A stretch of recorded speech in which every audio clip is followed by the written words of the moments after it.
Enforcement directorate add نے بدھ کے روز حیدرآباد میں بھیڑ بکری پرورش اسکیم گھپلے کے سلسلے میں 8 مقامات پر چھاپے مارے۔ یہ کارروائیاں سابق BRS وزیر تلاسانی سرینواس یادو کے OSDG کلیان سمیت کئی ملزمان سے جڑے مقامات پر کی گئیں۔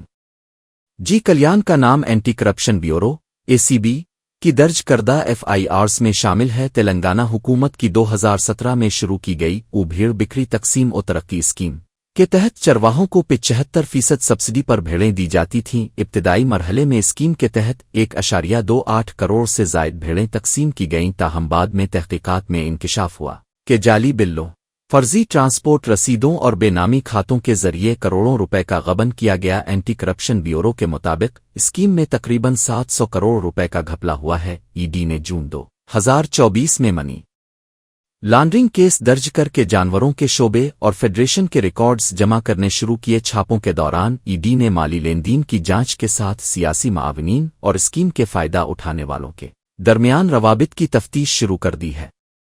یہ تازہ کارروائیاں اس بات کا اشارہ ہیں کہ گھپلے کے مالی سراغ اب اعلیٰ سیاسی و سرکاری حلقوں تک جا پہنچے ہیں۔